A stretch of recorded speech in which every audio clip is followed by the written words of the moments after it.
Hello, students. My name is Manimugdha Medhi, Assistant Professor, Social Work Program, Humanities and Social Sciences Department, at Samdantan University. Uh, in the last few videos, we have discussed about what is social work, what are the various objectives and functions of social work, what are the various um, scopes of social work, and we have also discussed about the basic assumptions of social work. Okay, so today we'll be learning about the methods of social work. Let's see what are the methods of social work today.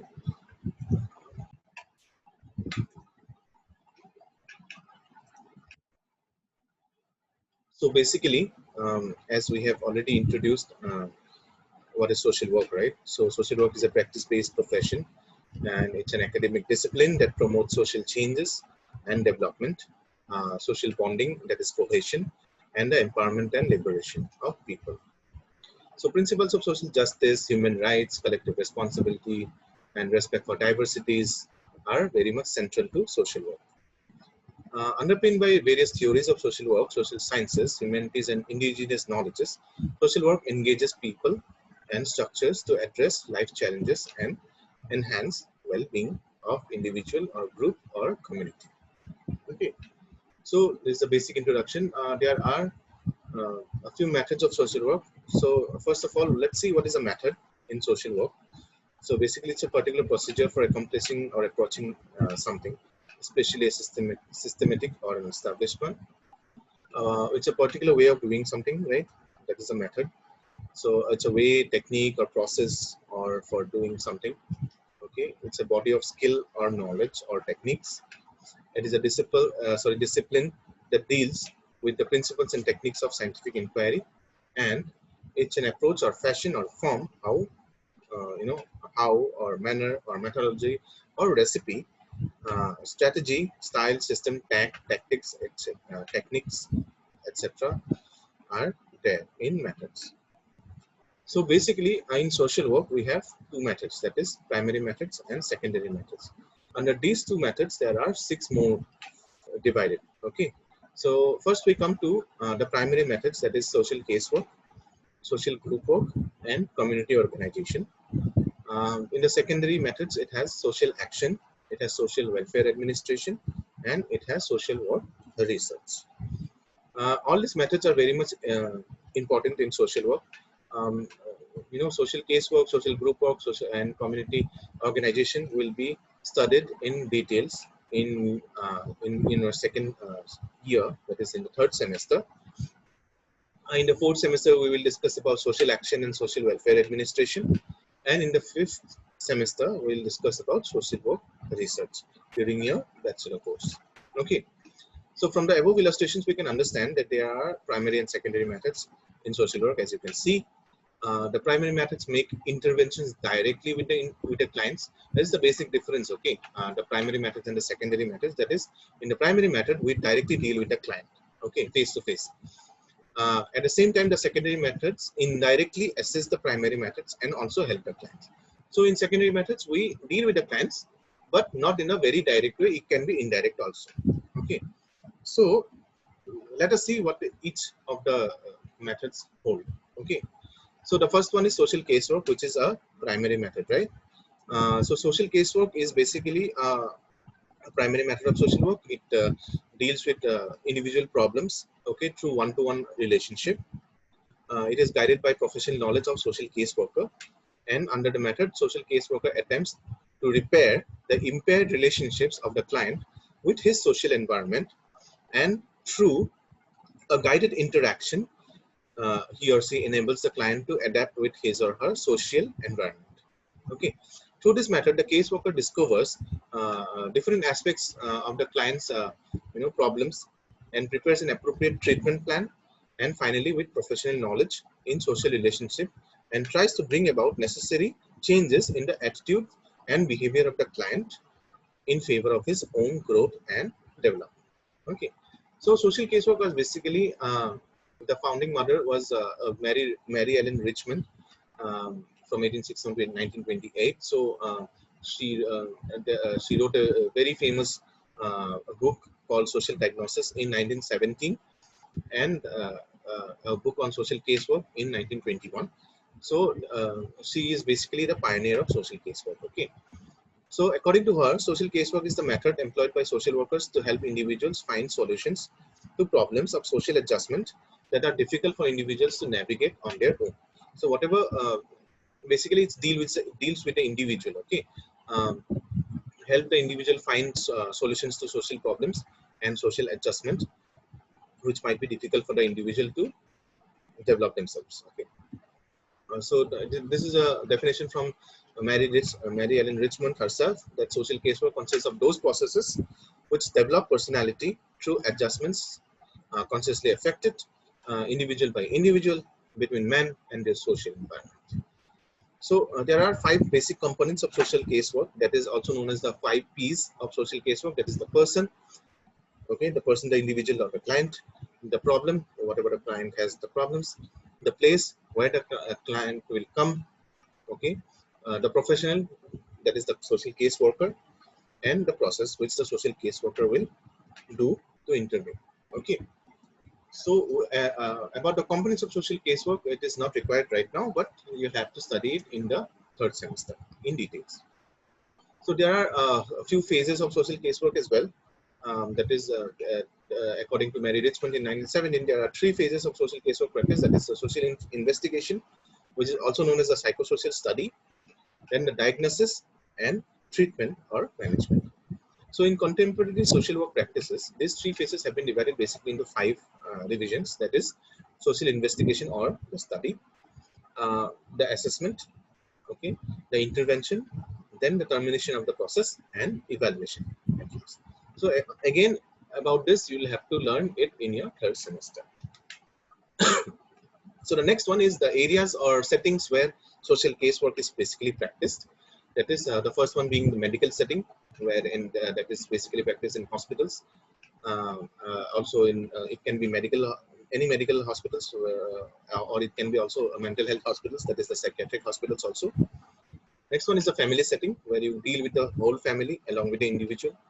Then the correctional setting, where you deal with the clients who are in prison, okay, or in juvenile homes. Next one is the education setting, where you have to deal with clients in the school, the children, or you can deal with the clients who are in the college or university. It can be students or it can be faculties as well. Then we go into child welfare setting. Social casework is very much important in child welfare. Okay, and we also deal in the corporate setting, where we can counsel the clients in industries. Okay. Next one is social group work. Social group work was introduced to the social work profession when it made its debut in National Conference for Social Work in 1935. At this conference, it was introduced as a concept of social group work.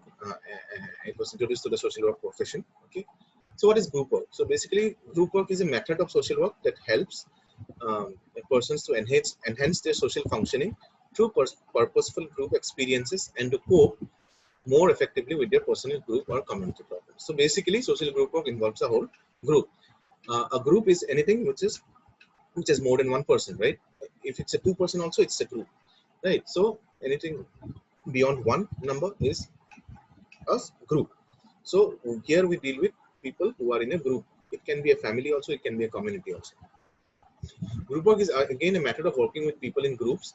A group can be made up of 2 or more people, as I've said. A group work is an approach aimed at personal growth and enhancement of social functioning and for the achievement of desirable social goals. Okay, so basically it's also a primary method of social work, right? And it deals with not only it deals also with individuals in the social group setting. Okay. um, then what the social casework what the social group workers do is basically they guide the person's interaction with planned programs or activities, so that they may be able to relate themselves with others and find growth opportunities in accordance with the needs and capacities towards the noble end of individual, group and community development. So basically the working with a group is basically known as social group work. Okay. So it has Forming the group, that is the beginning. Then basically the phases of social group work are forming, exploration, there is initial session, performing, right, and assessment, evaluation, and termination. Okay, that's how a group comes and goes, and in between whatever the group performs. So where this social group work basically applies? So it is applied in social, group work in community settings, that is in social action groups, group work with disaster victims, anyone who has suffered from disaster like flood or an earthquake.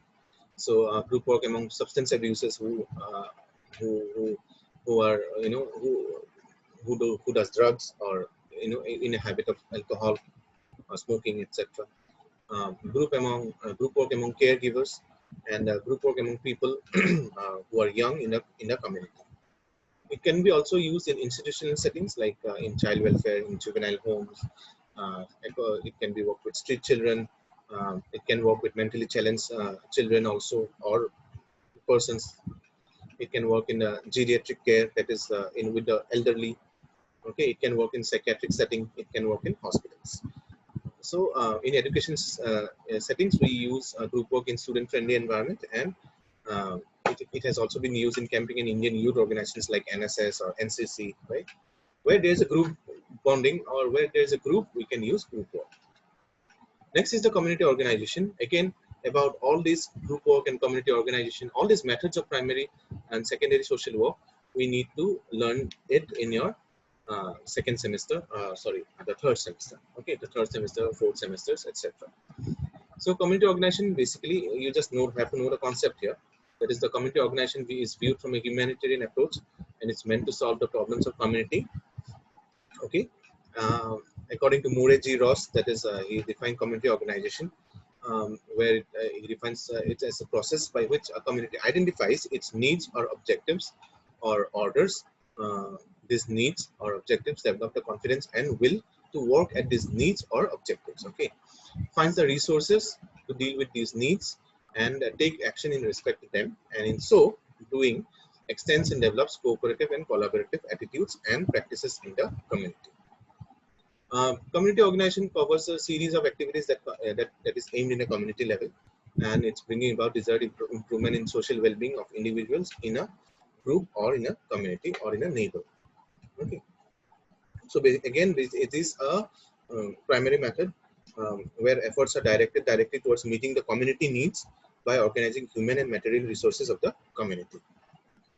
Here, identify problems, finding resources relevant to the problem, or developing and organizing interpersonal and intergroup relationship, which includes planning, executing effective program activities, are some of the most important specific activities done in the community organization, which again you will learn it in your third semesters. So here, the process of community organization, basically it's a very vast process, and it has some processes like role searching, or developing a community profile, or enlisting people's participation, which is one of the most important, right? Formulating of achievable objectives, then alternatives, right? Plan of action, resources, mobilization, then action implementation, modification. All these are basically the process of community organization. So where does it apply? And the community organization is applied in community power structure. Okay, anything where a community is there. It can be urban community also, it can be rural community, it can be tribal community. Okay, it can be a government sector, it can be a non-government sector, it can also be in the corporate sector.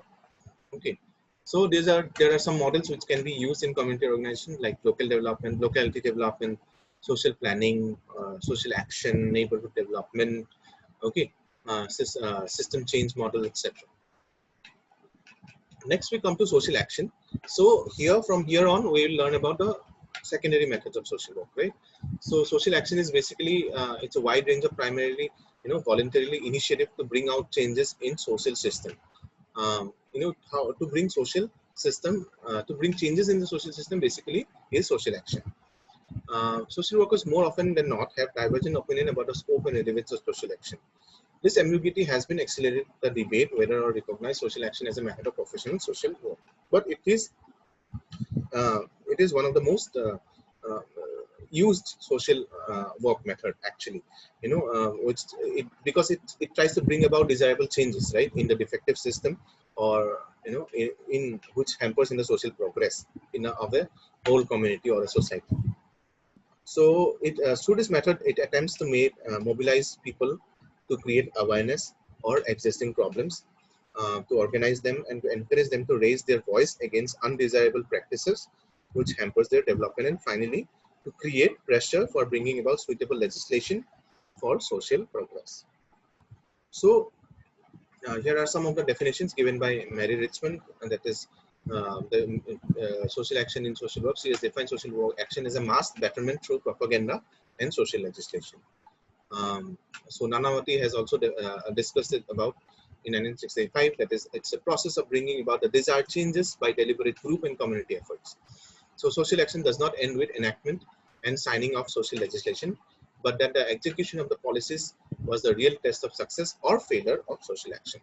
So, for example, recently we have heard about the CA movement, right? CAA, which has become a CA, very um, very violent movement actually. So that was an example of social action, where to bring about some changes in the legislation, we have the people have tried to bring change through community effort, right? So that is a very important social action method. There are so many problems which have been solved through social action, like the minimization of sati system or child marriage, right? Through social action, this has been made possible. So here are some processes of social action which you will learn in your 4th semester, like the goals or plan of action, mobilizing and organizing resources while carrying out a social action. So the next we come into various areas where social action is done. That is basically applies to anything which is in a legislation, improvement in health sector, improvement in education sector, or improvement in programs, policies, acts, right, practices, welfare, so this is where it is basically applied. Next one is social welfare administration. So basically social welfare administration is a process by which we apply professional competence to achieve certain goals. Okay, it is called as a process of transforming social policy into social action. So it involves the administration of government also and non-governmental agencies. So according to Tracker, social welfare administration is basically a process of working with people in ways that release and relate their energy so that they use available resources to accomplish the purpose of providing needed community services and programs. So basically, everyone will join hands with the government or with the non-governmental sectors to bring out changes and for the welfare of the people as a whole. Okay. So basically, it's like the process of transforming social policy into social action or social service. So this is basically the process of social welfare administration, which is also known as POS, POSD, CORB, RB. Okay, that is POS Corp. We also add nowadays evaluation and feedback. P stands for planning, O stands for organizing, S stands for staffing, D stands for directing, CO stands for coordinating, R stands for reporting, B stands for budget. We also add evaluation and feedback. So these are basically the process which we learn in your 4th semester. Next one and the last one is social work research, where social work research is basically the application of research methods to the production of knowledge that social workers need to solve problems they confront in the practice of social work. So basically it's about what the researches you do in social work, which is very much important, so that we know about the community's problems and try to rectify them through research. Okay. Like according to G.R. Madan in Indian social problems, social work research is a systematic critical investigation of questions in the social welfare field with the purpose of yielding answers to problems of social work and of extended. Okay, in brief, it helps social workers to find ways and means of enhancing the social functioning at the individual, group, and social level. So how can we bring about changes? It has to be investigated first, right? What are the problems? What are the possible solutions? So everything has to be researched first. So that is why social work research is very much important. So how do we do a research? Like say, first of all, we do a selection and formulation of problem. We formulate a hypothesis. Okay, we formulate the research design, what kind of design we'll use. Then we use what kind of data we'll collect, collection of data, that is. Then analysis and interpretation of the data that we find in the process of research. And then we go to conclusions and our basic findings, where we can give our recommendations also. Then it is used both it is used in social work profession as theory and practical. So in conclusion, the discipline of social work has a long history of evolution from charity-based tradition to the autonomous profession of today. Okay, so basically it all started with the charity-based tradition. You will learn this in the history of social work. Okay, where we have found that social work basically was not social work before; it was based more on charity. The concern for professionalizing and academizing social work across the globe became very much significant issue in the beginning of the 20th century in the West, including Europe and US. So where we learn about social work is from the West. Social work as a professional discipline has spread over all over the world. So in India, basically it started in 1936, since the Tata Institute of Social Science was created in the name of Sir Dorabji Tata Institute of Social Science. So that's when social work started in India. But before that, the social work basically started in the West, that is most developed in UK and US. So so I have given some of the references from where I have collected this data. I also like to add LinkedIn for the for some of the points. Okay. Thank you so much. I hope you have understood today's topic. That was the methods of social work. All you need to remember for this class is two things, that is primary methods and secondary methods. So primary method basically deals with the three main processes, that is social casework, that is social group work, and community organization. In secondary methods of social work, it has social action, it has social work research, and it has social welfare administration. So for now, I think for your first semester, this is all you have to know. But in details, we will learn it in third semesters and fourth semesters. Okay. So I think we will, we have discussed the first unit totally. That is various introduction to social work, to various objectives, functions, and basic assumptions of social work. We have also discussed about the scope of social work, and now we have also discussed about the methods of social work. From the next video, we will start with unit 2. Okay. Hope you read all this, and materials will be provided, and you can also research among your own and come up with various explanations. Okay. Do work hard. Thank you so much.